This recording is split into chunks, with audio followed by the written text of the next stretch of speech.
Welcome everyone, and thank you for joining us today for the second show in our webinar series, Managing Growth in the New West. I'm Randy Carpenter of Future West. For those of you who don't know us, we're a nonprofit organization based in Bozeman, but we work throughout the Northern Rockies region. Our mission is to help communities identify and create the future that they want. That's a tall order, I know, but we try and do that by providing people, oftentimes key decision makers, with the information, training, technical assistance, and facilitation services that they need to make wise decisions on an array of conservation, development, and growth issues.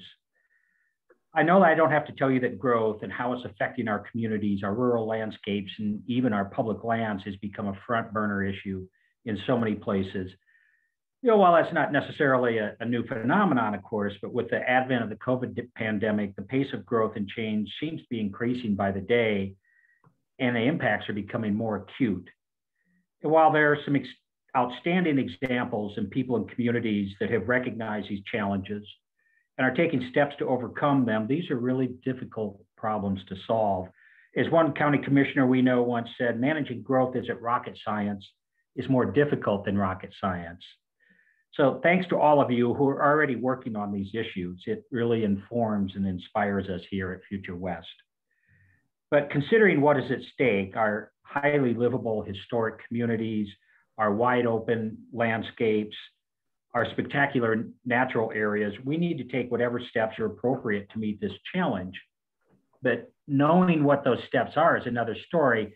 That's why we've teamed up with a number of bright leading people to host a series of webinars on some of the most salient growth management topics facing the Northern Rockies. These include, for example, how to be a successful community, why patterns of growth affect our wallets, how can we conserve our agricultural landscapes, linking growth management with affordable housing, how can we replicate traditional neighborhood design in new development? So what's the nexus between non-regulatory and regulatory approaches to conserving rural landscapes? Can cities and towns grow in a more coordinated manner? Why are downtowns so important to community well-being? So these and a number of other related topics will be explored in these webinars. Our goal really is to inspire and inform local actions by both governmental and non-governmental entities. Some of these topics obviously relate to rural land protection, others to community development, but they're all interrelated and form pieces of the Northern Rockies growth management puzzle. Now, you may or may not agree with everything our presenters have to say, but we hope that their presentations will stimulate further discussions in your community that will lead to concrete action on the ground. So to kick off this series, we are privileged to host one of the leading lights in smart community development. Joe Minicozzi is the principal of Urban3. Joe's an urban planner imagining new ways to think about and visualize land use, urban design, and economics. Joe founded Urban3 to explain and visualize market dynamics created by tax and land use policies. So Joe holds a Bachelor of Architecture from the University of Miami and a Master of Architecture and Urban Design from Harvard. In 2017, Joe was recognized as one of the 100 most influential urbanists of all time. I first saw Joe speak at a conference about 7 years ago, and being in the planning and community development business myself for the past several decades, I thought I had seen and heard it all, but I have to tell you, Joe's approach blew me away, and it changed the way I think about how communities ought to grow and develop. So we're just awfully excited to have Joe speak to our wider audience in the Northern Rockies. Now, before Joe gets started, my colleague Allison Berry wanted to give you some direction on the Q&A portion of the presentation, which will begin immediately after Joe finishes. Allison? Thanks, Randy. That was a great intro, and I'm excited to be here. And thanks to everyone who has logged in. We have a lot of people signed in today. So I just want to let you folks know that we'll have Joe be doing his presentation over the next 45 minutes or so. And after that, we'll have plenty of time for Q&A. So you can type in your questions anytime into the question or the Q&A panel on your screen, and we will get to them after the presentation. So with that, I will hand things over to Joe. Joe, you can share your screen and bring up your presentation. Great, thanks. And Randy, I just did the math in my head. Oh, you have to stop sharing your screen at your end. Sorry, but I just did the math in my head. I think it was more than 7 years. I think it might have been 10 years ago. So time flies. All right. Y'all can see my screen? Yeah, looks great. Excellent. Okay, so our company is known for these computer visualizations. I'll get to you why we do these in the talk, but before we get anywhere, I always start my presentation with a simple lesson. If you could take anything away from our presentations, it's understanding how we look at cities. That cities are all places in time, and you could look to any other community, smaller towns, bigger cities, and it's all scalable. Results of what happens in different communities can be seen in other places, and you can learn from them, much in the way that I have a DNA of how I started my life when I was 3 months old and I had hair, and what my trajectory is. So I'm going to be my grandfather, whether I like it or not, or more importantly, I'm going to be my father. So I've got 2 genetic issues. I'm genetically Italian. I can't change that. But we also, in my family, the males in particular, suffer from a genetic predisposition to heart disease. So I have to do things to keep my health. I have to exercise. I have to eat right. And these are all things everybody should do, but I have to pay more attention to it. And that's baked right into my family's DNA. Well, your community has similar DNA. You can learn from other places, and you could model the good patterns. You can also learn from the heart attacks that other places have had. So this is just, I'm going to go through a lot of information. I'm going to show you a lot of different places. All of this information is scalable and transferable. But also, as you think about your own community and its growth, try to have a model of some other place and learn from it. Learn from the good growth as well as the bad growth that has happened in communities. So I currently live in Asheville, North Carolina, which is about 3.5 hours northeast of Atlanta. We're up in the mountains on this coast, the Blue Ridge Mountains. 2 tallest mountains east of the Mississippi are within a 20-minute drive of my office, basically. Bluegrass music, we're kind of home to that. Also beer, we've got 90,000 people and 40 breweries. That's about 2,500 people per brewery. We've got a lot of beer here. And we have, like any quirky little town, we have men dressed as nuns on tall bikes that eat fire. This isn't your typical town. We didn't start this way, though. This is actually the same town in the 1970s and 80s that our town was flat on its face in basically a long, ongoing, cataclysmic economic decline that started in the 1930s. And Asheville at one point in time was the second largest city in North Carolina, just mothballed. And anytime somebody tried to do stuff downtown, it was met by this chorus of folks that would just say, well, that's not who we are. We're rural mountain people. We're not city people. We're not Boston. We're not Charleston. This isn't who we are. Completely ignorant of the fact that this is what cities are, is they're places of humans. We've had cities for tens of thousands of years, but because of biases that people had, they refused to accept an urbanistic solution, even though the buildings are just sitting here.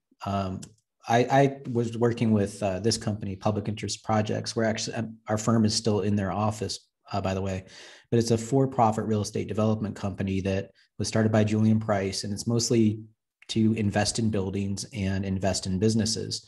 So 75% of the investments went into the architecture, the sticks and bricks, and 25% was reserved for seeding entrepreneurs to start all of those businesses that you see in black text.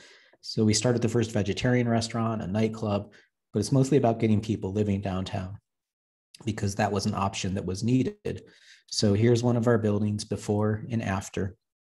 And it's real rocket science. It's basically just taking an old hotel and converting it to housing, but working with a local entrepreneur to expand her bookstore into the space at the ground floor to make a lively street, which makes her business go, which makes our downtown awesome.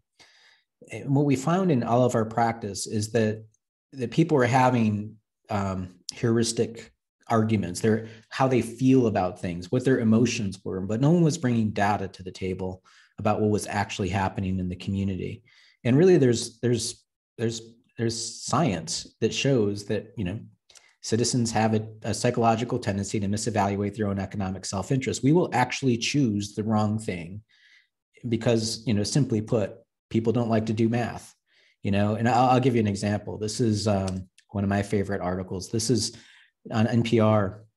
There was a story about Indiana. And if you look at the bottom down there, the state was charging people $40 to $50 to put their kids on buses because they've rightly so said that you have chosen to live away from the school. So therefore there needs to be a bus to pick up your kid. So we're going to charge everybody to pay for the bus because that's not part of the education system. That's part of the transportation system. And you should pay $40 to $50 a month. Now, NPR was actually interviewing this guy, Jeff Bennett, in the article, who was spending a half hour each way to take his son to school.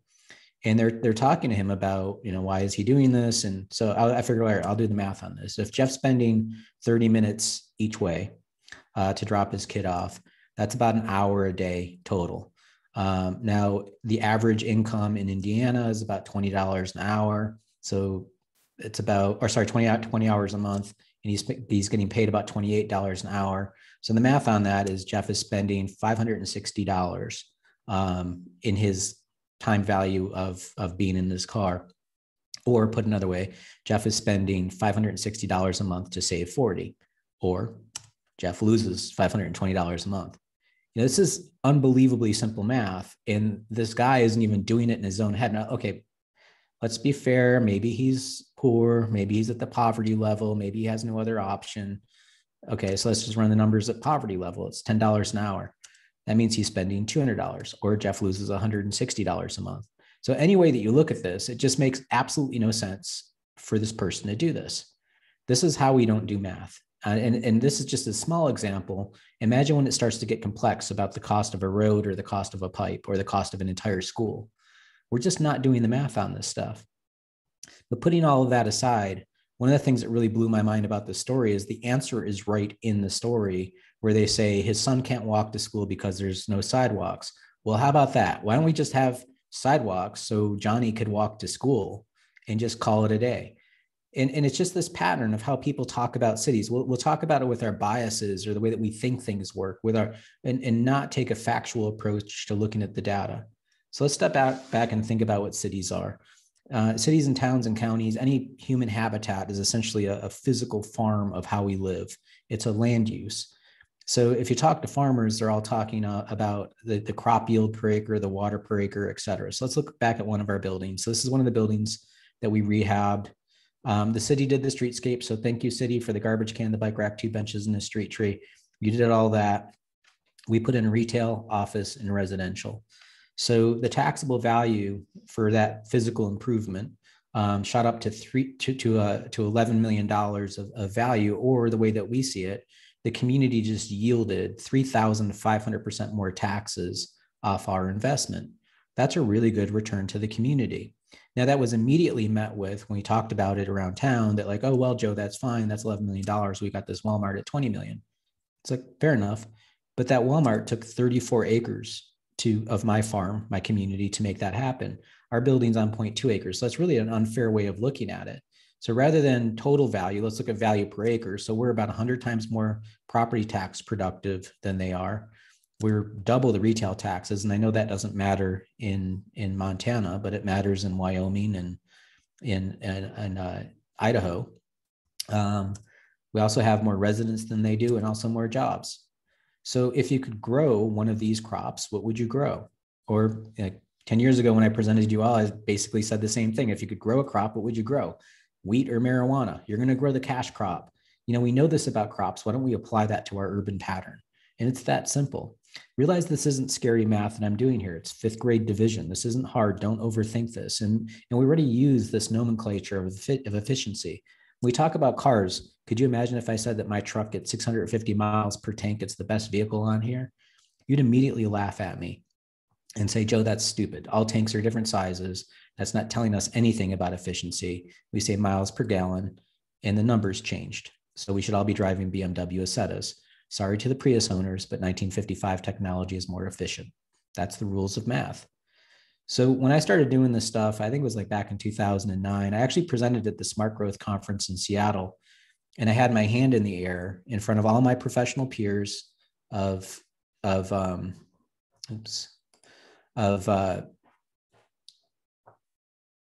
sorry, did my screen just unshare, or are we still in? I just got an alert.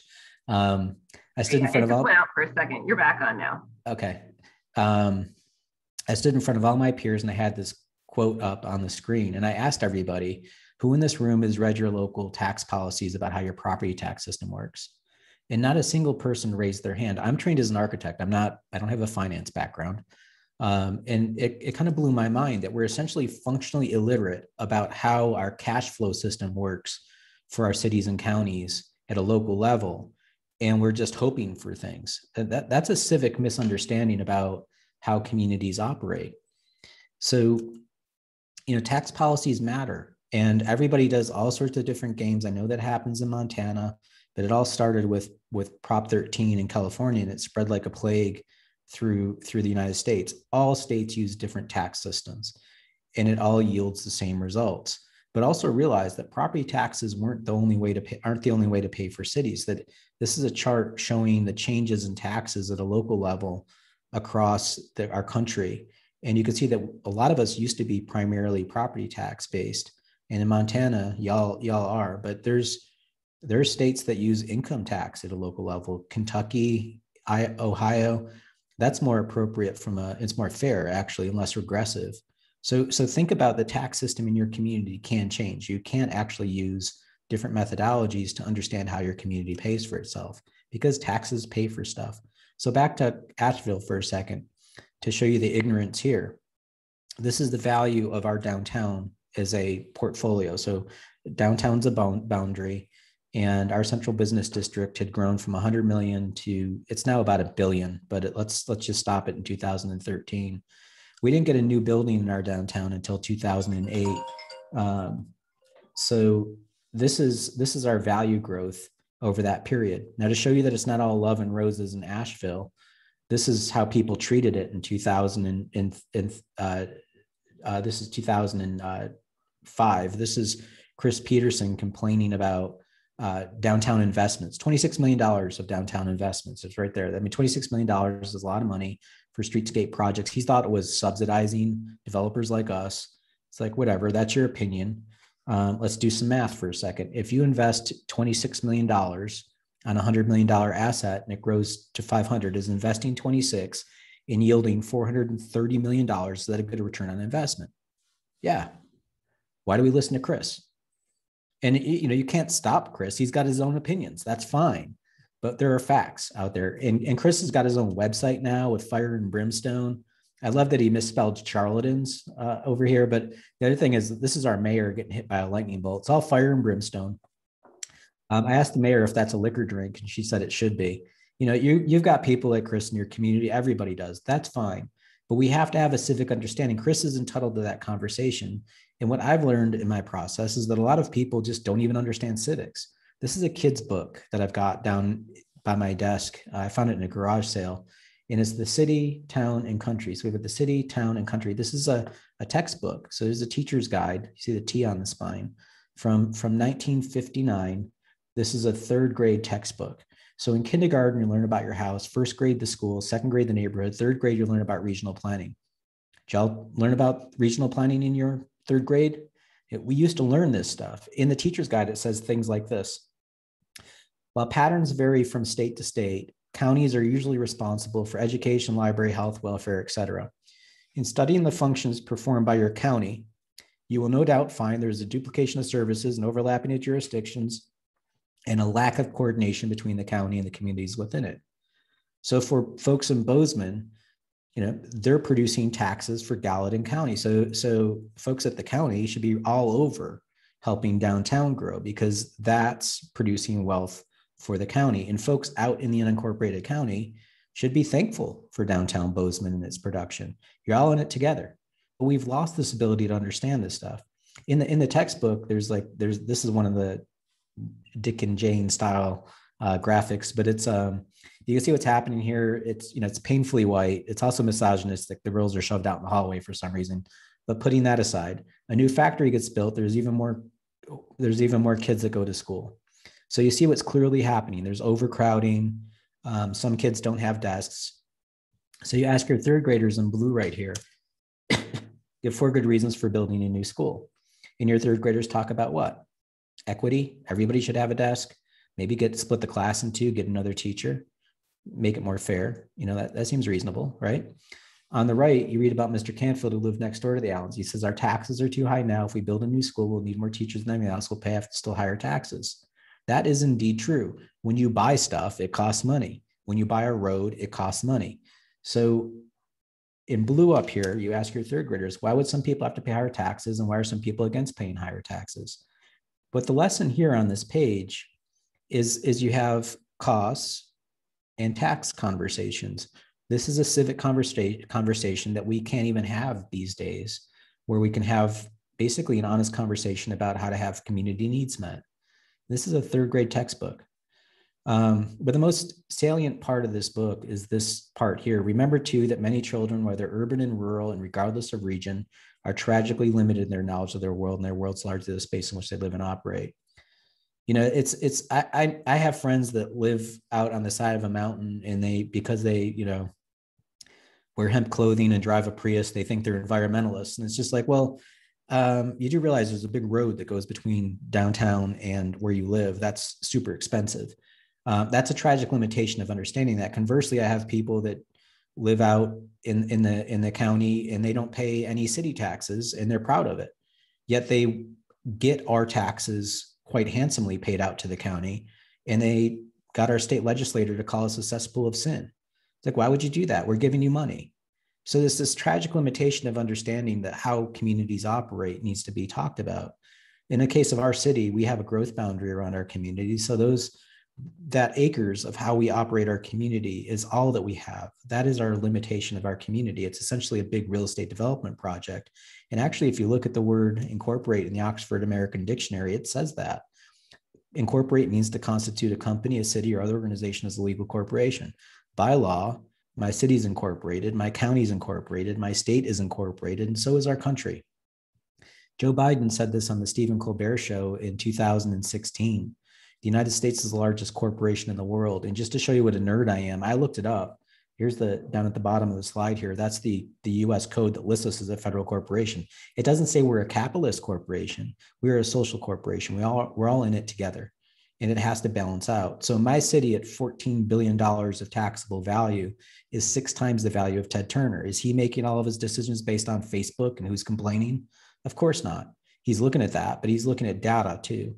So we've done this all across the country, about 35 different states, mashing all of the data together. This is what you see. For every $1 of county taxes somebody out in the county is paying to the county per acre, their brother and sister in the city is paying about 5 times that. Here's the Walmart, here's the mall. That's a 2-story building on Main Street. This is a 3-story building, and that's a 6-story building. So we're not talking skyscrapers here. 6-story building is under the high-rise threshold. So what you see here is the potency when you start stacking those stories up. When you start becoming more dense, you're actually building wealth. Conversely, when you don't do that, the opposite is true. You get very little revenue out of it. And some people saw this initially and they really reacted. And they're like, dude, what's your problem? You just hate Walmart. You know, and that was the reaction I got. And I'm like, you're totally missing the point. In fact, I actually presented at the International Association of Assessing Officers conference, which makes a planning conference feel like Burning Man by comparison. It's the squarest conference I've ever been to. Super awesome people. But this guy, the head of Walmart's property tax division, was the keynote speaker at the assessors conference. And he did this amazing presentation on how cheap Walmarts are. I'm in the back of the room drinking my coffee, and I'm just like, this is amazing. This guy's getting all of his property tax bills lowered in one meeting, 2,000 assessors in the room, and he's showing them how awful his buildings are. Don't hate the player, hate the game. You know, it's like assessors are agnostic. If it's a low value building, it's a low value building. It's not their fault, right? So they're just like, whatever. Thanks for showing us how crappy your buildings are. Now I'm having a coronary because I'm like, why is nobody upset about this? And so I went up to the microphone and I asked Mr. Terrell, I said, what's the useful life of one of your buildings? And he quite honestly shot back, 15, 20 years, we design the building to depreciate it as fast as possible. We'll build another building and depreciate it down again. Buildings are throwaway for us. We don't care about the buildings. So that's it, folks. If you have a property tax system of government, there is a perverse incentive to build junk in your community, period. That's the law. That's the way the policy works. So if that's okay with you, if you want that process, great. At least make that a conscious choice. If you don't want that process, change the rules or pencil it out. Make sure that you're okay with a 15-year relationship with the building. That's the life cycle of a cat. That's what you get. No offense to cat people. I'm a dog person, just putting the joke in there just so you can see it. It's just, this is what we're doing. And what's amazing to me is people just don't see it. So because we're not asking the questions, because we're adverse to math, what we try to do is visualize it so that people can see it. So if I can visualize what's going on in your brain and show you your brainstem activity, which is the blue stuff, versus your creative thought process, which is the green stuff, can I do an economic MRI of your place? So go back to my county for a second. This is Buncombe County, my entire county, 350 square miles, this big gray area right here. That's Mount Mitchell. That's the tallest mountain east of the Mississippi. And down here is Mount Pisgah. So it's the second tallest mountain. The Blue Ridge Parkway goes through town. This is non-taxable. So just to be crude about it, parks don't pay taxes. I've got low value in green up here. I've got high value in purple. So that's the Biltmore estate. It's worth $100 million, really potent. But it's the wrong way of looking at that because it's a 180,000 square foot house sitting on 8,000 acres of land. It's like having the biggest gas tank. It's not giving you an efficiency rating. So rather than total value, let's do value per acre. And the map just changed. And I'll just show it to you in 3D. So now we can see, I don't even have to label it. You can see where downtown Asheville is. It's this big thing shooting off the map right here. And you can also see where our little village of Black Mountain, which is 9 miles away, about 12,000 people, you can see its little downtown popping up too. Like this is Baby Bear and this is Mama Bear. We can see what's going on. We can also see the east side of Asheville and how low value the Sprawl is versus the more walkable community of West Asheville on the other side of the river. The value is there, the potency is there. Those walkable communities produce wealth, period. So you have to show people this. You just can't tell them what's going on. And the reaction that we get from a lot of people, well, that's different. We're different. Our community is different. Our state is different. No, you're not. In fact, Randy was one of our first clients. And I think, Randy, this is 2010. But this is Grand Junction, Colorado. And you can see that 20 acres of that building equals the 95-acre mall. All of this is documented in the About Town report that we did with Randy way back when. But we've since then brought it up with computer graphics. Now we're higher tech. This is Kansas City. You can tell where downtown is. You can tell where the streetcar downtown of Country Club Plaza, which is like a mini version of downtown, and you can see the values commensurately. This is Manchester. Guess where downtown at Manchester, New Hampshire is? Are you seeing a pattern? Pueblo, Colorado. What's crazy is Pueblo allowed this suburban development called Pueblo West. It's got 27% of the population, but 165% of the land area. So it's almost more than 1.5 times the land area on half the population or quarter of the population. That is not a good recipe for success. They've spread all those people out there. Look at how much infrastructure is out there and how little potency there is. That's not going to work. This is, maybe you're a small community. This is Brevard, North Carolina, which is like 7,000 people. You can see it's downtown. You can also see how low value all of the big box stuff is. This is the Walmart out here right at the end. And this is the Lowe's and Home Depot and all that kind of stuff. Clear Creek County, which is in Colorado, Idaho Springs.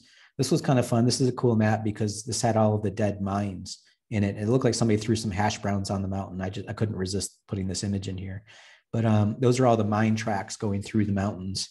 But here's downtown Idaho Springs. You can see those old buildings and how potent they are. That Main Street is super, super productive.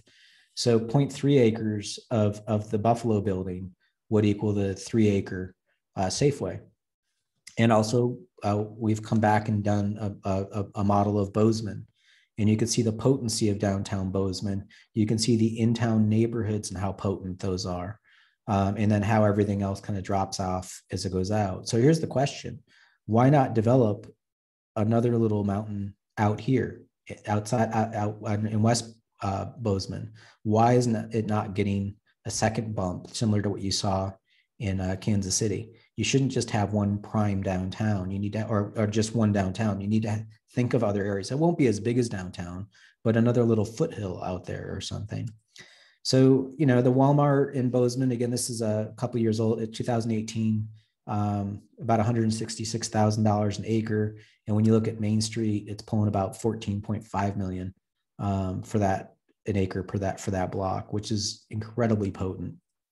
And you can see these buildings here. The Walmart is down in the lower left. So 20 million to 11 million, 7.5 million. Walmart's 166,000. So this is the value of place that goes over time. You have these potencies. So this is, if you just clip off this much of that block, so lop off the building on the right, that would equal the entire Costco in productivity. So think of the amount of lane miles that are in front of that Costco versus the lane miles in front of that one block, yet that little block is producing the same amount of productivity. You only need a third of the block or quarter of the block, or sorry, a fourth of the block to equal the entire Costco, is an apples to apples. When you look at that whole strip past the Costco, you need 16 acres of the downtown, that one block downtown, to equal all from the Outback to Oak Street, basically, of value. So that much land area consumption would equal all of that. And this is something to think about. That density produces wealth. And there's the Costco, or there's the Lowe's, by the way. So about the land area of the Lowe's, if you had a downtown that big, it would equal that entire strip. So I know that retail doesn't matter in Montana, but there are some folks in this webinar that retail does matter. So this is I'll show you an example of that. This is Hennepin County, which is home to Minneapolis. You can see where downtown Minneapolis is, but also in Minneapolis is Mall of America. So this is the retail productivity model of Mall of America. And when Josh McCarty was our analyst working on the project, I asked Josh, I'm like, where's downtown? He's like, oh, it's up over here. So here's downtown Minneapolis's retail production versus Mall of America. So it's 10 times more potent, even though Mall of America is monolithically a retail environment. It's also the biggest mall in our country. So how is that? Why aren't we asking these questions about our economics in our city? There is an effect. And realize that it's all geospatial. I couldn't resist this joke. I know that this joke only works for people over the age of 35, but I'm going to keep it in there. It's geospatial analysis. And also realize that not all retail is the same as well. So back to a retail example that Matt, Colorado, they just changed their tax laws, but under Gallagher Act, cities basically had to live off retail taxes. So it's really important that cities know the retail tax. This is the property tax model of Durango, Colorado, and you can see downtown's killing it. The county gets most of the property taxes, so the county should be all over helping downtown succeed. Here's the retail tax model. So this is downtown. This is where the mall, the Home Depot, the Walmart, all of that is down here in the strip, and it's not as productive as downtown in retail tax. Total productivity, this is adding it all together. Looking at jobs. I mean, are you seeing a pattern of what downtown's doing? Highly, highly productive stuff. So we had a couple of business owners that gave us their books. Peter Schertz, who has Maria's Bookstore on Main Street, and Tim Wheeler has Durango Coffee Shop. They gave us their books. They're super cool. They're typical downtown entrepreneurs. They're kind of quirky. But here's their footprint difference with the Walmart. Here's their property tax difference. Who would have thought that a bookstore and a coffee shop is, 15 times the productivity of a Walmart to the county? And 7 times the retail sales? A bookstore and a coffee shop is 7 times the retail productivity of a Walmart. Go figure. And then what about jobs? So they're also more productive from a job standpoint. So let me ask you an economic question. Who's paying their employees more per hour? The right side or the left side of this chart? Probably the right side. It might be a nickel an hour more, but it's going to be more. Now let's ask the next economic question. Who's hiring the website designer, the local website designer, the local attorney, the local accountant? Is it going to be the right side of this chart or the left side of the chart? It's going to be the right side. So by not paying attention to how we tax ourselves, we're actually harming the smaller businesses. And those are the businesses that are producing more economic gains in our own communities. I was showing this in Colorado, and they're like, well, we get the Walmart's, the toilet paper is 10 cents a roll cheaper. It's like, well, yeah, it is, but you're paying for it. So as long as you're writing down that exchange that you're buying down a 10 cents a roll cheaper toilet paper or a cheaper book by taxing them less, great. If that works out for you, awesome. But make sure you're writing that down. So when we say that the market is doing the stuff on the left, what we're doing is we're invisibly exchanging that Greenway, the art teacher, or the dancing traffic cop. Y'all don't have dancing traffic cops. It's like you're losing those exchanges because unconsciously we're draining it inside our own tax system. This is just how the math works.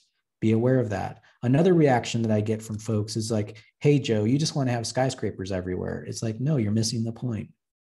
Charleston, South Carolina, old place. It's like Boston of the Southeast. Here's how they grew their community. And when we showed them their model, I said, look, you didn't make the ocean, so I'm gonna go ahead and strip that out. This is what humans made right here. And you can see where downtown Charleston is. Now they're also super old. So we grabbed only the buildings that predate the Declaration of Independence. So we have a birthday to the United States, to July 4th, 1776. So here are buildings that are older than the United States. This building right here, built in 1686. That's the Red Dot Liquor Store. It's the oldest liquor store in the entire country. That's a revolutionary getting his drink on right there. So grabbing just those buildings, here they are in the model, here they are in plan.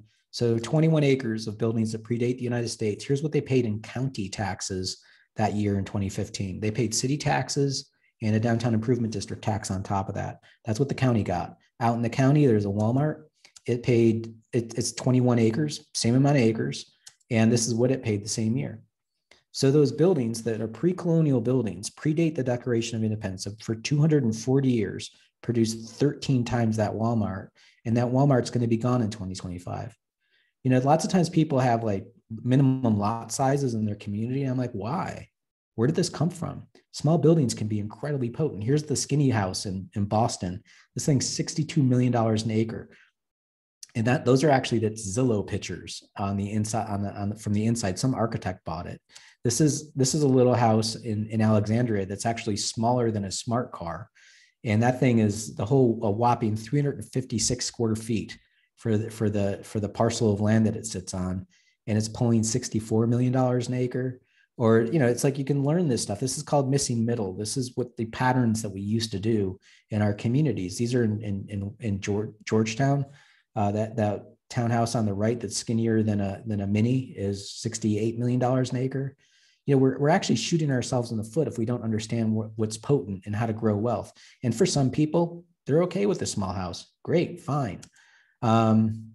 The other reaction we get from people is we're growing, we're fine. It's like, well, okay, what pattern are you growing into? So in Lancaster, California, we measured their suburban areas as well as their core. And what was crazy is they're up and over the mountain from Los Angeles. Their downtown wasn't so great. They only have like one building over 3 stories tall. You can kind of see it on the model. Boom, that's it. Not good to only have one building in your downtown that's productive. But what was really scary is they had 953 miles of roads. Now, I don't know what that looks like. So we put it on a map. And we told them, like, every 50 years, you have to build a road from Los Angeles to Portland. Roads fall apart. You have to fix them. And once you own them forever. So every 50 years, they have to do that. And then the failure is that when you look at your municipal finance standards, they list roads as assets, which they're not. An asset is like my computer's an asset. If I had delivery vehicles, that would be an asset. Or if I had real estate, that would be an asset. I can sell that building, that truck, and that computer. Can you sell your roads to Billings? No. You're stuck with them. So when you flip into a liability ledger of how to maintain that asset, this is how you should be looking at it. So if I own this mall, I know that I have to replace air conditioners every 20 years or so. I have to chunk down $85,000 in air conditioner, and I have to get a sky crane with a crew for $35,000. So every 15 to 20 years, I need to raise that money. So I have to squirrel away rent out of my properties to eventually build up $205,000. Well, you should be doing the same thing with your roads. Don't just fix them when they break. You have to save money because they're super expensive. It's about $1 million a mile. So when you look at the roads that they built in Lancaster, and we put them on a timeline, these are when they built all their lane miles. So you can see in the early 1900s, they didn't have a whole heck of a lot of roads. And then after World War II, they kind of went a little crazy, particularly 1953. So you look at all those lane miles that their grandparents built. Well, guess what? That comes back to haunt you with the first rebuild cycle in 1983. And when your parents were hit with that capital expense, what did they do? They annexed more land, they let out more development. So that means more roads. So this comes back with the second rebuild and brings along with it the new stuff. So we stopped them in 2017 and said, you're not building another road from here to infinity. Let's just see what your carrying costs look like. And this is how it pencils out. So you can look back in time and just be honest about it. That when you look back in time, that first wave looks unbelievably stupid. Everybody did it. A lot of American cities did it. Bozeman did it. Everybody did it because the money was there after World War II to chunk down that change. Our federal highway system encouraged us to do that. And then we went ahead and doubled down on it because we convinced ourselves we are different humans than the humans that lived here 100 years before us. And we built the exact same model. And when you double down on that, and notice I'm not adding more roads, it's getting bigger and bigger, and I'm not adding more roads. This capitalized cost of our road infrastructure is going to be something we're going to be wrestling with for the next 50 years. We have way overbuilt our infrastructure in our communities, and we can't afford it. So flushing their money into their street system, we show them how they run out of money. They can only afford 50% of their roads. So you either need to raise taxes, unplug some streets. We recommended letting some streets go back to dirt and just calling it a day. They should have never paved them in the first place. But you have to come up with alternative models.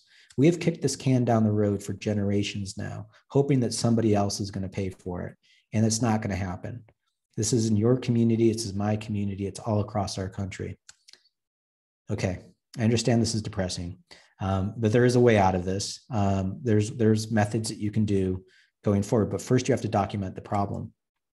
So in Eugene, Oregon, again, Oregon has no retail taxes, very similar to Montana. But here's their revenue model. And then we did their cost model. So this is the revenue above the water line. So floating the whole city in the lake. This is the money coming out of the ground. In red in the bottom is basically the cost for that pattern of development. So if you want to choose to live out here, great. This is what you're paying in taxes. And this is what you're costing society for your locational choice. Okay, just be honest. Show people. And now in business, when we have our costs and our revenues, we net our business costs against our business revenues. So that's our return on investment. So what's in the black is net positive, and what's in the red is net negative. This is the community's cash flow. So if you look at the top of the model, you can see what's net positive in black, and you can see what's net negative in red. So this is the top of the model. You can see downtown's doing spectacular. That's awesome. If you lift this up like you're looking for a salamander under a rock, this is a subsidy spread across the model. So that it is what it is. That's the math of how cities operate. So we have subsidized our suburban patterns. So we broke it down into building types to show them. And we call this the Brady Bunch slide, but you have residential, low density, medium density, high density, mixed use, low, medium, high, commercial, low, medium, and high. And this is a sample of the sticker prices across this model. So single family detached housing in Eugene, Oregon is subsidized to the tune of about $1,400 an acre. That's a fact. Or the stuff that is actually more productive is being penalized because it's paying more taxes. It's also more efficient because there's less infrastructure. That's why it's more positive. And this isn't a surprise. This goes back to the 60s. Actually, in 1973, the Nixon administration published this document, The Cost of Sprawl. We know this stuff. We can operate in whatever kind of biases we want. And, people push back at me. They're like, well, Joe, I want a house. Great. I want to be 6 foot tall and have a full head of hair. There's lots of things that I want. But you can't do 80% of your land use is this pattern. I want to eat pizza every day. I can't eat pizza for 80% of my diet. So just be honest and put the numbers out there and realize that if you break your city into a tree ring, you shouldn't have one tree ring be 80% of the tree. So you have to focus on balancing things out in order to afford that single family lifestyle, this detached lifestyle. So our recommendation to them was to put the growth of their suburban boundary on hold do more buildings downtown. And then if you look at the north of their model, you can see this thing called Crescent Village up there. That's doing all right. So why don't you just focus on do 4 more of those out into the community somewhere and just grow your wealth and get yourself into a better position to be able to afford all that suburban stuff that you already own. And just it's finance. So realize there's lots of incentives that are baked into the system that are driving against your ability to be more efficient, have a smaller environmental footprint, and have a better economic footprint. And I'll give you one of my favorite examples, and it's this is the dirt value in Cheyenne, Wyoming. So removing all of the buildings, this is your dirt value per acre. And you expect the world like this neighborhood up here, everybody's blue up here. You can see my cursor. That seems reasonable. So everybody's $15,000 an acre. When we were presenting this to the community, I said, hey, what's going on here where this is $15,000 an acre? And when you cross the street in the same zoning category, it doubles to 40. And the tax assessor raised her hand and she just yells out, you don't understand. And I said, what am I missing? She goes, well, these people have more land. The more land you have, the lower the value per acre. The mayor just started laughing. And I'm like, really? I get more land and you give me a discount? She goes, yeah, that's our standard. I said, okay, I've got 3 miles of streets around this property. This person's got 200 feet. And she goes, we don't count infrastructure as part of the valuation. I said, so the money that you put in the ground, you don't care about it. She goes, that's not our standard. And I said, all right, well, where did you get this standard?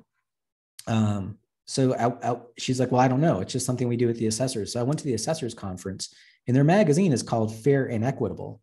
I showed them this and I said, where did the standard come from? Did Moses deliver this to you? Like, where'd it come from? By the way, they thought this was a hilarious joke. And they're like, no, we don't know. And I said, how is this fair? And how is it equitable? And they're like, it's not. I'm like, why do you have the standard? They're like, we don't know. And this is affecting every community. If we're not asking about this stuff, we are operating unconsciously without ever getting feedback. And it's not an invisible market that's making this happen. This is programmed into our economic model of our cities. So it's driving bad decisions. That's the way it works. I'll show you one last example of the subsidies. So this is Indianapolis, Indiana, Marion County. We were doing a transit study of this blue line corridor, and we're trying to get them to understand that they've got a lot of things that are driving bad decisions in this, and you're just invested into this really expensive streetcar system. So when you look at the county, these are all the buildings, these are all the surface parking lots, and so you're looking at about a 1-to-1 match of roads to parking, and buildings are about almost double the parking lots. Or another way of looking at it, here's the county, here's the building footprint, the road footprint, and this is everything else. Also got water, but water's non-taxable. But when you look at how the taxes are produced, this is what it looks like. So all of the stuff that we like, berms, buffers, backyards, all of that, farms, not a whole lot of production there. When you look at the roads are super expensive. The roads cost $17 billion. When you look at the parking, check that out, 0.5. Let's go back over here for a second. Your roads and your parking are about the same area. So shouldn't the values be the same? I know who's using the roads. That would be called cars. And I know when the cars stop moving around, they stop on parking. They're the ones using parking. Why do we give them the discount? Were you there for the meeting when that happened? So no. To be honest with you. So we did a TOD cookie cutter, like a transit-oriented cookie cutter, 5-minute walk around each train station, and did the same measurement. This is in the middle of the city. They have 36% of the land area dedicated to parking. And I said to them, I said, you probably don't remember countywide, but check this out. You actually have more land dedicated to parking in the middle of your city than you do countywide. That's insane. So inside the bus rapid transit corridor, this is the Indianapolis 500. They have like 3 times the Indianapolis 500 in surface parking. There is an economic reality to this. So here's the deal. This is Marion of Marion County. There she is. And this is the data for the whole county. She has 1,200 square feet of buildings dedicated to her, 800 square feet of parking, and 900 square feet of roads. When this gets built, the assessor puts a price tag on it. So buildings are about $52 a square foot, parking 75 cents a square foot. So buildings, or another way, buildings pay 71 times more taxes than parking. Now that cost of that road is going to be the same in front of the building as it is in front of the parking. So just to show them, we put 50% of the taxes into paying off that road. How long will it take the building to pay off the road versus the parking? It will take 42 years for the building to pay off the road. It'll take 3,000 years for the parking to pay off the road. Or another way of putting it, the parking will never pay off its road. This is the reality of our cash system. of our tax system. How is this going to function? What kind of world is going to be built when you've programmed all these financial incentives to happen this way? The other thing we should be asking is who has cars? So this is Indianapolis. I'm not talking San Francisco or Seattle here. This is the households who have no car, households who have one car, households who have two cars, and households who have three cars. So don't accept the fact that just because you have three cars, that everybody else has three cars. In fact, 50% of Marion County has one car or less. And when you look at the inside the bus corridor, you're looking at 60%. So not everybody has cars. So 60% inside the bus corridor have one car or less. You're giving it this huge subsidy. Why do you also require 2 parking spaces per residential unit? You're actually requiring the subsidy to go into the ground. You're shooting yourself in the foot on that. And also your roads. Let's just, since we're on it, Indianapolis has enough roads to pave a road all the way to Anchorage, and they run out of money somewhere in Eau Claire, Wisconsin. You know, this is the reality of every American city that what we're facing. And just to close with one final example, we need to have a conversation about equity. I'll give you a kind of a classic example. This is in South Florida. They love talking about their millionaires. This is an article that came out about all of these mansions, and these are their actual tax bills. This mansion is paying $1 million. That's 58,000 square feet. They have a separate red and white wine tasting room. I don't know what they do for a champagne, but whatever. This is a double mansion because you don't want to be in the same mansion as your spouse. You want to move them across the street. That's 1.5 million. That's impressive. And this mansion has a golf course on the ocean at 1.2 million. Quite impressive. But I'm an apples to apples guy. Rather than total value, let's look at the value per acre. So the big mansion is paying 400,000. The golf course is 76,000. So let's rearrange them based on potency. The smallest mansion is actually the most potent. The double mansion's in the middle of the pack, and the golf course one's the least potent.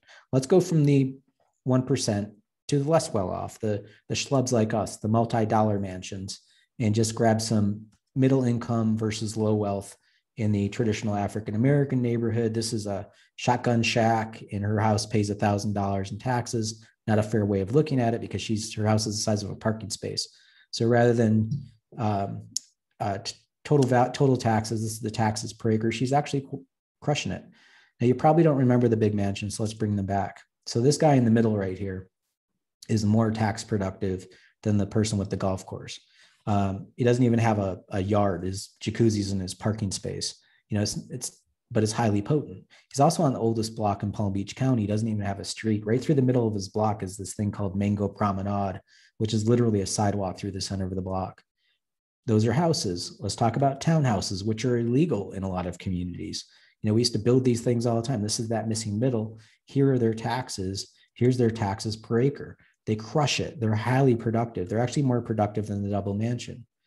I used to stop this presentation right about here, but let's just, since it's Palm Beach County, we went ahead and grabbed this guy's property. This is Rush Limbaugh, rest in peace. Here's his taxes. He's actually pretty productive, but take a look at the taxes. Everybody has a market value and gets a taxable value. So we're all privy to a tax reduction in the tax system. So he gets a 50% haircut from his market value to his tax value. That's legal.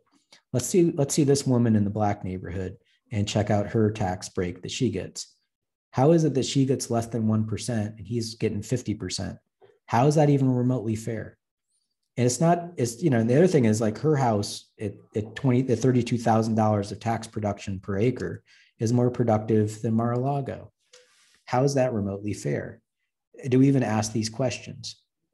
And this is the thing that's kind of phenomenal to me, is that we don't dig into how our tax system operates and see what's happening hiding in plain sight. So just to close, we call this geo-accounting. And like your accountant, we don't care what your decisions are. Your accountant doesn't care if you buy a boat, right? Your accountant cares if you can afford a boat. So for all the communities that we work with, we just want them to know where their money is being made, understand what's being produced, and put those numbers on the map so you can see what's happening, and you can see what's happening writ large across the whole community, and be honest about it.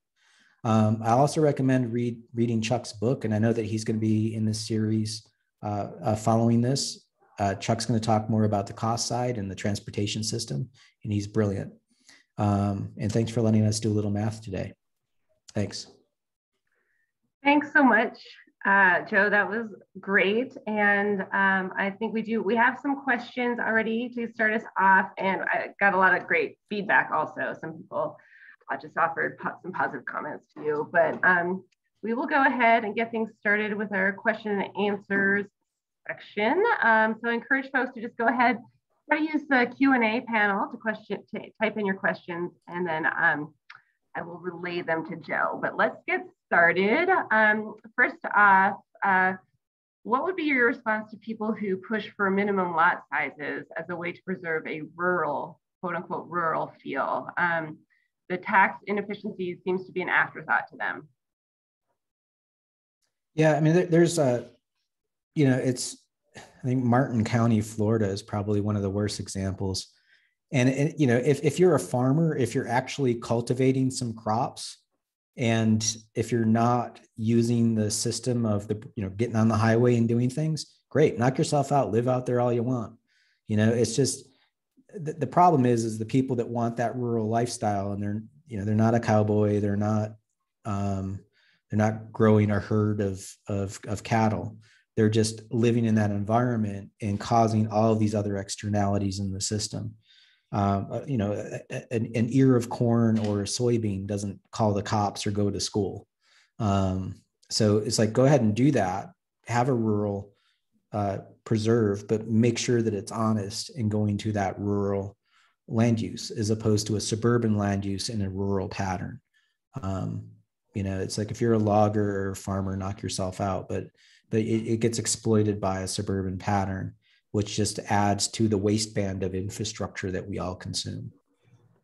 I'd have to see which community you're talking about, but we've seen the exploitation of rural and agricultural landscapes all the time. Actually, one of my favorite ones is in Louisiana. You just have to have a bale of hay on your property to be considered a farm. And you'll be driving around in the suburbs and there's like a random bale of hay in somebody's yard. Yeah, some of those outdated policies. So I did go ahead and share my screens just so everyone has contact information for you, Joe, and also for Dennis here at Future West. But Joe, if you want to grab the screen control at any point and go back through your slides, just let me know. Okay. Okay, so another question. Do any states enable communities to base property taxes in part on the cost of providing public services, to a property rather than just the property value? In other words, do you have any positive examples? Yeah, actually up in your corner of the country, in Washington State actually has one of the best clawbacks, where it's like you can go ahead and be rural and be a farmer and do whatever, but once you sell your property to a real estate developer, you have to pay back that subsidy that you were given on that real estate. So it's not about you just speculating and holding that land. I think we all probably know of somebody that's just a glamour farmer, and they're not really farming, but they're holding that land as a future development proposition, just because they're exploiting the current contemporary assessment policies. I think that what Washington's way of solving it is a good way. So at least as a community, you're participating in that exploitation of real estate. Another way of doing it is called a transportation utility fees are kind of common, where you charge people. And that's basically what we did with that Eugene model, is taking the cost of the pipes, the roads, and just saying, you live out there, you're consuming that system, you pay for your linear foot that gets out to your lifestyle. Like, why should I, because I choose to sacrifice and be on a smaller piece of land, subsidize your infrastructure that goes out to your community? So that's another way of handling it. And it's pretty common these days to do that. It just takes a little bit of math. Okay. Here's a question. Can we access reports that you have done for our community? It says Helena, Montana in my case. Maybe I should answer that one. Yeah. Did we do Helena with you all? Well, I don't know. I do know. So the About Town study that Joe mentioned is online, and you can search it. That's available through the Snoring Institute. We can also send out follow-up materials and links to the reports that we've referenced in our follow-up email that we'll send out. I don't know, Joe, if you make your information available on your website or anything like that. If it isn't, just email me. And I know that we did Helena, and I could send you what we have, and I could send you the old PowerPoint. I had a bad habit, and you know, some people that will go unnamed that sound like Randy Carpenter and Allison Berry used to get on me about the fact that I used to just show up with just PowerPoints and not actually do reports. So I have a very bad history of not being well documented early on, and I have to thank them for prodding me with that About Town report. But we do have some reports. Oftentimes we'll make a story map of a community that's online with Esri. Okay. Okay. Yeah, we can send some links to related materials. Well, you all have done a lot of work on that too. You have a lot of the data. I mean, that's your ethos, is you all are doing math way before me. So, well, okay. Okay, next question. Let's see, where are we? What tools can protect working ag lands in rural area from low density sprawl? There's community land trusts. There's, there's, again, back to the clawback provisions in the state of Washington or something to look at. There, you do get into an argument with property rights, where, we have rights to use our property. That's a sticky wicket, but it's also something that should be talked about. And, I talk with people here in Asheville, in our region, about it. And I remember this one argument I got in with this one guy who, and I'm not making this up. He's like, I live on the backside of Mount Pisgah, and I like getting out in the woods and jogging with my gun. I get my gun and go running in the woods. And I said, Steve, I don't care what you do in the woods, and I don't care what you do on your property. You have a constitutional right to happiness. So if it makes you happy to stand in the front yard and rub a chipmunk on your belly, I don't care. But it's that road that goes out to your house. I think there should be a little toll gate at the end of your driveway, and you should pay for that damn road, because why should I pay for your lifestyle? Now, we all have to be intellectually honest. And Steve was very intellectually honest, because as soon as I said that to him, he just looked at me and he goes, yeah, that makes a lot of sense. It's like, and kudos to Steve for being honest, that if he's going to choose that he's going to pay for it. And we have to distinguish with what is a constitutional right. We don't have a constitutional right to profit off our property. And if somebody can show that to me in the Constitution, great. I don't see it. You have a right to use property and be happy on it, but not, it's not about profiteering. But we've kind of conflated the two of them to be combined, but that's not the way it works. There's public infrastructure that goes to your property. It would be worth nothing if it weren't for that road that goes out there. So once the public puts that road out there, there is now a cooperative promise that we as a public put infrastructure out there, and you should pay your fair share for that infrastructure cost coming back. And that's just the way that I look at it. I'm not going to make everybody happy with that comment, but that's my thinking. Well, sort of related to follow up. So is there a way to, is there a tax approach to protect or to evaluate or to provide value from lands that provide like ecological services, like flood recharge areas or wildlife corridors? Yeah, let's see here. Could you give me sharing again? Yeah. I think you can go ahead now.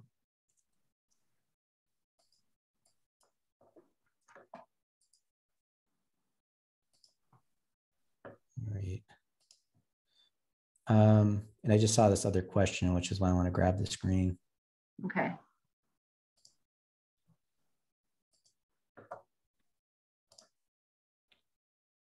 Are you trying to share your screen? You should be able to now. Yeah. Okay. So from an ecological services perspective, one of the things I'd recommend is read a little Ian McHarg, Design with Nature, 1969. And there's, if y'all could email me, I could send you a video of his that gets into, it's kind of comical but also sad. He's actually got a map of the wetland system for Minneapolis, and he's chastising the community to stay out of it. And he's got a map. This is all pre-GIS, and he's got a map up there. He's like, this is your drinking water system. Stay out of it. Do you know how expensive this is to produce this system where you purify a water so you can drink it? And Mother Nature has given this to you for free. Stay out of it. So it's like, we should set lands and say, no, humans will not be in here. Sorry, you own it. We as a community will buy it away from you and call it a day. But we have to set priorities about what the planet needs and let's be honest about it. Somebody bought it. Sorry. We're gonna negotiate with you as a community and take that off the system because we need this drinking water supply. And we should be prioritizing our community's goals. That you would think that drinking water would be something that we could all agree on. Okay, what does it cost to buy that system? Take those, buy those rights away because somebody else bought them, and we should be fair about it. Let's transact about it, and that's the cost of doing business. But we have to map those and figure that out. We're going to be going through this, particularly with climate change, and it's going to be pretty painful for those cities that are along the coasts, and when they start losing that land, and Mother Nature is going to take it away from them, basically. But another system I wanted to show you is actually in Minneapolis. Sorry, I kind of got myself distracted there.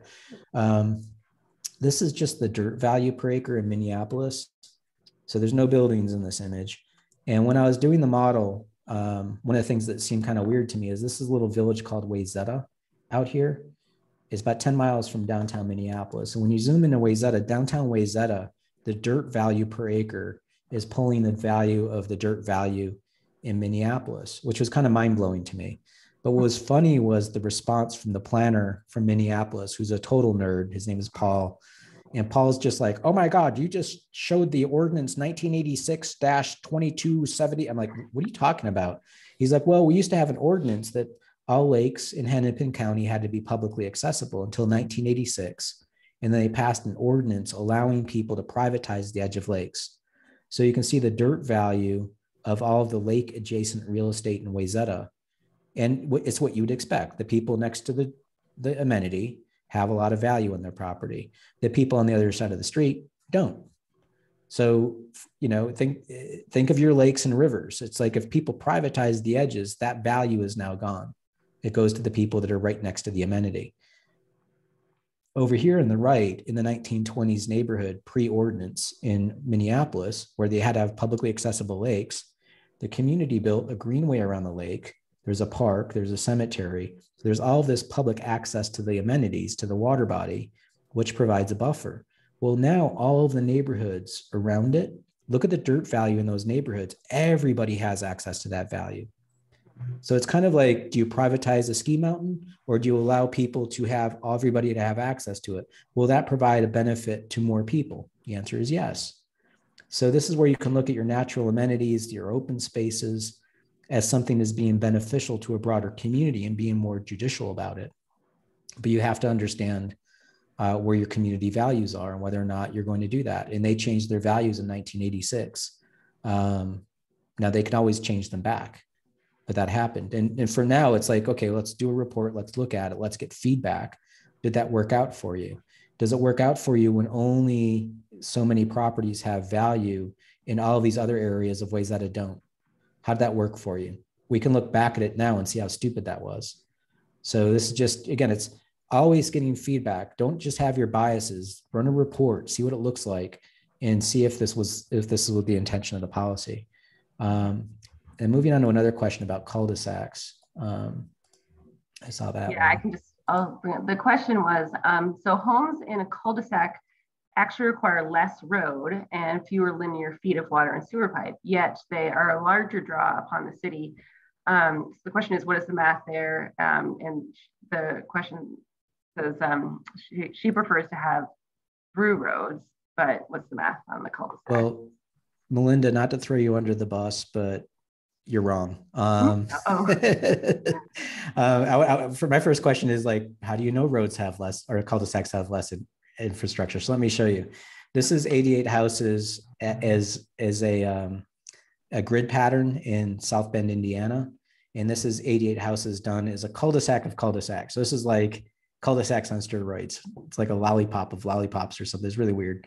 But anyways, 88 houses, 88 houses. So we had all of the data. So we measured the 88 houses, and we had all the access to the road information and pipes and all that stuff. So when you look at the road cost, and this is the annualized cost of plowing, maintenance, and also the reserve of replacing these roads in the area. This is what this owes in roads.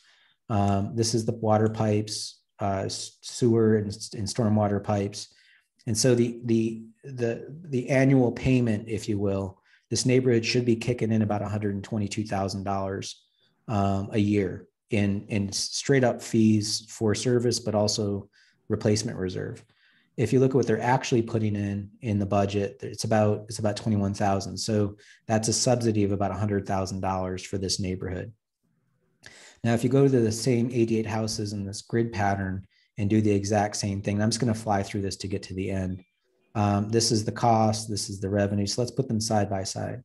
So if you look at the revenues, and this is not like this is a high-end neighborhood over here in the grid, it's actually producing more taxes out of the system than the other one, and it's costing a whole lot less. So the subsidy is $57,000 because this neighborhood subsidizes, well, remember I said all single family detached housing is subsidized. It's just a matter of scale. So this one's subsidized $57,000. This one's subsidized $100,000. So this one's got 1.5 times more cost to it than this one on the same number of houses, or about 1.8, or let's call it 2 times the subsidy when you run the numbers on it. So it may be a shorter stub when you think about a cul-de-sac, but if you actually go and measure it out, typically they're wider roads. Then you have that huge turning radius for, like a hook and ladder truck to do a 180 in it. Yeah, it's just, they're way over designed for the amount of infrastructure need. And the reason why people like them is because no traffic goes through. So, at that point, it's not a street. So I would argue that this is a publicly funded driveway. Why should the entire world, the entire community, pay for the benefit for 88 people to live on an extended driveway? Just write that down and say, look, as a community, there are these special 88 people who are just so awesome that they deserve a subsidy greater than everybody else, because these people on the grid have to suffer with traffic that goes through the community. So when you remove that traffic, you've externalized that into somebody else's backyard, and that's not fair. Or at least just write that down, that we've screwed a whole bunch of other people because these 88 people are so awesome. And we're also going to cover their infrastructure for them and subsidize them. So, or another way of looking at it, you'd be stupid not to take this deal and live on a road where you've got no transportation externalities and you're not paying the full cost of your infrastructure. It's just a better deal to live on that cul-de-sac. So, don't fault those people for choosing that. We've just made it financially a subsidy for them to have that. So that's just the way that I would talk about it. But yeah, I would want to see the math on how much asphalt is out there too. Okay, here's a question. So some people are saying, so this type of development that you're talking about, which is high density, is there a possibility that can drive property values down? And you hear people opposing that kind of development, so that that their own, if their neighbors build that kind of development, it'll drive their own property down. You saw that house in Boston and Alexandria that I showed. I mean, it's like, I don't get that. That's a bias. Like, where's the report that says that high density housing drives property values down? Can someone share that with me? Don't take the screen. I've got more stuff I want to show. Oh, okay. I think you can go ahead. This is, again, I just did a 45-minute presentation on communicating with data. And when I get a question that's got biases in it, it kind of freaks me out. It's like, where I live in a, well, let me show you something. It's probably not fair. I've got I'm armed with information here. This is my duplex in Asheville. I live in that brown house. It's a horizontally split duplex. I live upstairs and rent out the downstairs, high density housing. Next to me in the White House is my retired Vietnam War veteran African-American neighbor. low wealth house. We're both high density. My lot's a fifth of an acre. Not a fifth. It's 0.05 acres, whatever that is. Tiny lot with 2 units on it. My house is valued at $550,000 on 0.05, or it's about my dirt value is $500,000 an acre.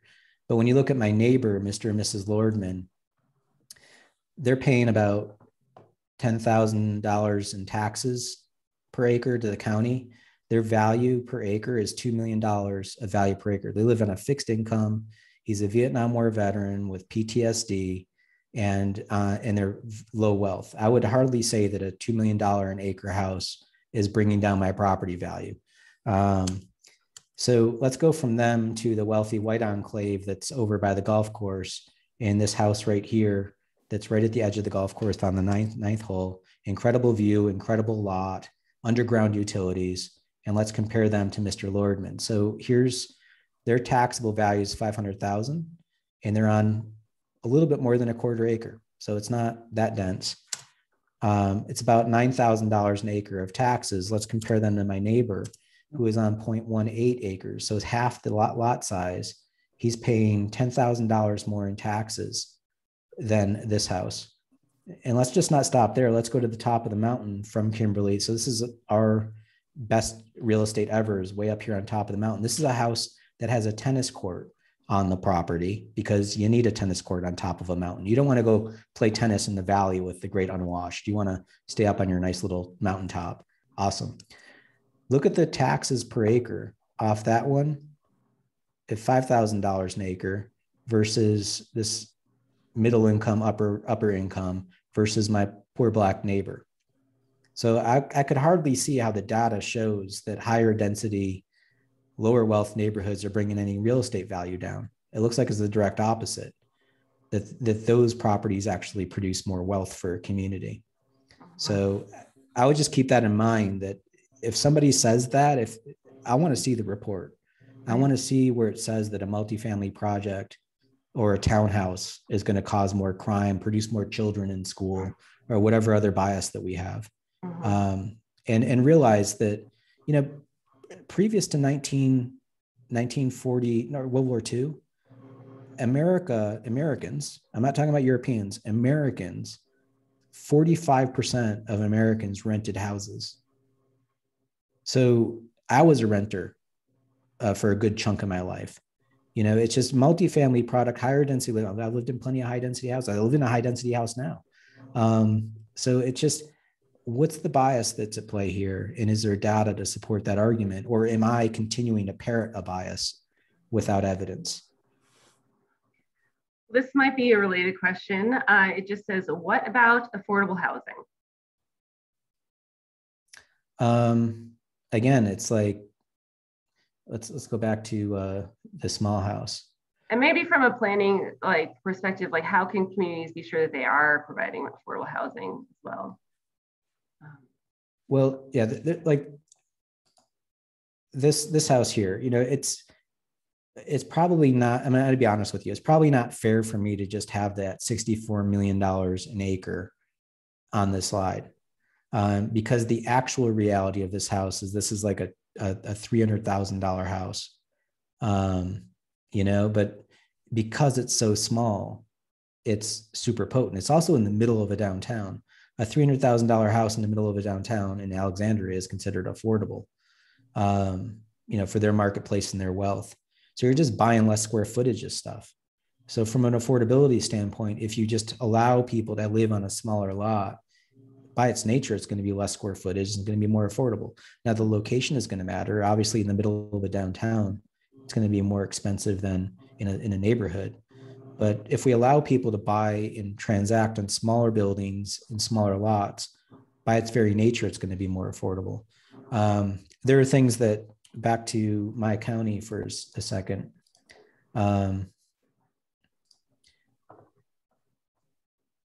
And back to Mr. and Mrs. Lordman, one of the things that I have a real big beef with is the way that we do property valuation. And I'll give you an example. And I don't know, I haven't looked at your assessment standards in a while, but I'm sure your assessor is probably making the same error our assessor is. And one of the things that they're doing is like short-term rentals and VRBOs. And I know that that's a problem in the Rockies as much as it is here, because you all have a lot of vacation folks as well. But right here in the assessment document, now the assessor produces in July a 655-page assessment document. Who's going to read that? But I did. And in it, they're just like, it's a house, but we don't know what to do with it because people are using short-term rental Airbnb, but it's a house. Like, how could you be so stupid? It's like, look, it's a commercial product at that point. Once it goes to Airbnb, it's a hotel room, but they're valuing it like a house. So if you look at our state law, it says you're supposed to be looking at the income. It says all probable future income. Like, hello. So we can go and find these things on a map. There they are. There's the VRBOs. I went ahead and grabbed this house right here, 30 Mountain View Estates. Here it is on the side of a mountain. Here it is renting for $1,000 a night. Okay. When you look at the property card, check this out. Somebody bought it in 2016. They renovated it 1 month later. They bought it with the intention of turning it into a commercial product. Basically, they dumped a bunch of money into it. And you can see the residential section, they listed it as a residence. They don't list it at all. There's nowhere on here that they list it as a commercial property. There is no code inside our computer software, apparently. And we don't know how to make that. So when you look at it next to Mrs. Lordman, check this out. Its lot value per lot of what they have up there is $46,000 a lot versus my neighbor at $62,000. How could a property with this kind of mountain view be less value than my neighbor? And when you look at the building value or the taxes per acre that they're paying to the county, $4,000 versus $10,000. Now, I just went ahead and ran at 70% occupancy. How much revenue are they going to get on an annual basis for renting this damn thing out? That's $258,000 per year. They can afford a $3.5 million mortgage. My neighbor can't do that. So what does this do to housing stock and the ability for us to live in our own community? If I've got people, let's see, from Florida buying this real estate and cash flowing it on Airbnb. And in fact, you could go and look at our demographics. We've got 28% of non-owner occupied houses are owned from people from Florida. How many Californians own houses in the Bozeman area and are cash flowing them as VRBOs or Airbnbs? And you all are trying to compete in the marketplace for this. It removes stock from the market, and these people are essentially commercializing real estate, yet you're taxing them as if they were a house. Mm-hmm. It's just silly. Right. Well, do you have a list of recommended changes to tax or land use policies? Like, is there a code or statutory language to follow that you would have as an example? And I see in the comments that somebody asked about Canada. That's where I'd actually start. Canadians do way better job at all of this than we do. They actually use a third-party assessor that's not political. It's not somebody that's voted in office, and it's not somebody that works under politicians. This is a private entity that goes out and does all the valuations. And they're just going to be agnostic about it because this is all they do. So they don't have a stake in the game to mess with things. They don't have a political bias. They also cash flow their valuations to have a much more sophisticated property tax system where they tax you on your individualized uses in a much more detailed way than we do. Our tax system looks like a 1970s equalizer compared to a soundboard in a nightclub. That's what the Canadians have. They have like all of these knobs and dials on it, way more sophisticated. So I would start becoming, and particularly in Montana, y'all can just, it's not far to go to Canada and steal some policies and look at what's happening up there. They just do a much better practice of running government than we do. Ours is like wild, wild west. Well, have you done this analysis in any of the Canadian communities? Yeah, let me pull one up. And another maybe related question is, how could you have this analysis done? My community really needs this analysis. How could I get one done? We give us a call. That's the easiest spot. That's what I figured. And if you're an individual citizen, you might want to talk with your government about it. Share this video. Usually governments hire us to do this analysis. But yeah, this is the Canadian tax system versus the American tax system on this slide. But this is Guelph, Ontario. And this is their model. So they have a growth boundary and they won't let people go beyond that. Now, they also have a change of services. Once you get outside that growth boundary, they're just like, you're on a dirt road. There's no bus going to your house to pick up your kids. You're on your own. Like, they really are serious about it, that you're either in the community or you're out. And sure enough, if you go outside of Guelph, there's like, people living off in a very rural way, but they don't have even like a paved street out there. And they got their pickup truck, they're happy. But it's like, you don't go halfway with people. In our country, we're just like, well, we have to be fair and give you an asphalt street. It's like, no, there's only 3 people out there. It's like, it's not fair. And we just, again, have these biases, and Canadians just don't. Canadians are like, they believe in good government, So let's see. So this is their city. We did their model with them in 2013. And then I went back out there in 2019 and check this out. So here's what they used to look like. And they were having problems growing their downtown until we did the model. And they're like, oh, we like our downtown. Look at that. It's purple. Well, check this out. They focused on policies of growing their downtown. So 2013, 2016, 2019. And you can see the wealth gain in their community of focusing on growing up their downtown. So they basically just got over this whole trying to trap your downtown in amber and never change it forever, which a lot of people do. It's like, I moved here because I like the main street. It's like, look, cities are organic. They have to grow. Those buildings that are on your main street weren't the first buildings. Those are probably like the second and third generation. So I would agree that a lot of modern architecture is offensive to people. I'm even trained as an architect, and I'll say that. So we've lost the ability to do pleasant, well-proportioned, urbane buildings that function well in an urban environment. So architects need to own up to that and do better urban design. But once you can get past that, your downtown should be improving on itself, and you should see new buildings as adding value. It's kind of funny, like the St. Peter's Basilica in Rome, the one that's out there now that we all walk by or could see or visit, that's the 7th St. Peter's. They tore that building down 6 times. That one that's there now was built by Michelangelo. Like, no one stopped Michelangelo and said, no, we have to preserve the past, Michelangelo. Stop. It's like, we had this ability to improve our communities, and we have to be more optimistic and more positive about seeing future growth rather than pulling up the drawbridges and saying no more.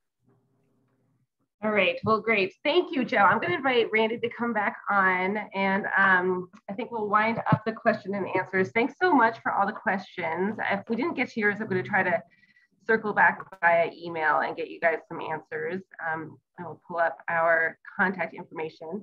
And I just want to remind folks also that this webinar is being recorded, and it will be posted on our website and shared in our follow-up email. So you can go ahead and share it with your friends and colleagues, or revisit any of the issues that we've talked about. So thanks again, and I'll hand things over to Randy at this point. Thanks, Allison, and thank you so much, Joe, for joining us again. Every time I see your presentation, and okay, it's been 10 years, you're right, and I've seen it a number of times, but I tell you, I learn something new every time, and it's a great reminder of this very basic understanding of math is crucial to community development. So I also want to let people know that, please mark your calendar for our next webinar. We'll feature one of the truly revolutionary thinkers alongside Joe, of course, about communities and growth. His name is Chuck Marohn, founder and leader of the Strong Towns movement, which has attracted followers, including us at Future West, throughout the country. So please check out the Strong Towns website and familiarize yourself with Chuck and Strong Towns a little bit. And we think you'll see why we're so excited to have Chuck on. So thank you, everyone, so much for joining us again. And we'll look forward to seeing you virtually again in May. Thanks. Thank you.